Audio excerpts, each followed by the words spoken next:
पल दर पल ड्रामे के आने वाले एक साथ में अब आप लोग देखने जा रहे हैं कि फिलहाल तो शहीर अब नबीरा ही का साथ देगा, क्योंकि वो जानता है कि नबीरा ने घर में सबकी मुखालफत के बावजूद अब उसको अपनाया है। लेकिन अब नबीरा का साथ वो वहीं तक देगा जहां तक अब नबीरा अपनी ज़ुबान बंद रखेगी। लेकिन नबीरा कब तक अपनी सास की टोका टोकी बर्दाश्त करेगी, क्योंकि एक न एक दिन तो अब उसे भी उसके सामने जवाब देना ही पड़ेगा। और यही जवाब अब नबीरा की ज़िंदगी में सबसे बड़ा तूफान लाएगा, क्योंकि अब उसकी सास जो हर जगह पर है अब नबीरा को नीचा दिखाने की कोशिश करती है और उसे तरह तरह की बातें सुना रही है।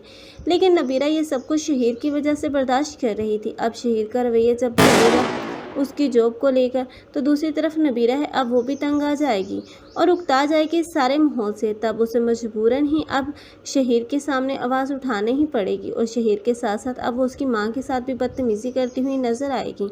लेकिन अब उसकी माँ को भी चाहिए था कि इतना ज़्यादा वो ना तंग करती, तो आज वो भी हीर के साथ खुश होती। लेकिन कहीं ना कहीं अब इन दोनों के अलहदा होने के पीछे इसी की माँ का हाथ होगा, क्योंकि वही शहीर को अब उल्टी सीधी पट्टियाँ पढ़ाएगी और शहीर को लगेगा कि अब नबीरा उसके हाथों से निकले जा रही हैं। और इसी बात को लेकर वो इतना बदगुमान हो जाएगा कि अब नबीरा की तरफ पलट कर नहीं देखेगा। लेकिन नबीरा है जो कि अब खुद ही अपने रास्ते अलग करने का सोच लेगी। लेकिन दूसरी तरफ अब रोशीन है जिसकी ज़िंदगी में अब वफ़ा ने आकर करहाम मचा दिया, क्योंकि उसने तो सोचा भी नहीं था कि वफ़ा उसके साथ इतना बुरा करेगी। जिस वफ़ा को उसने बहनों जैसा प्यार दिया वही वफ़ा अब उसका घर लूट लेगी। आप लोगों को ये ड्रामा कैसा लग रहा है और कौन कौन चाहते हैं कि वफ़ा का अंजाम तो बुरा होना चाहिए?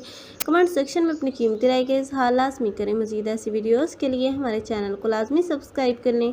अगर आप लोगों को हमारी वीडियो अच्छी लगी हो तो वीडियो को लाइक करना मत भूलिएगा। अल्लाह हाफ़िज़।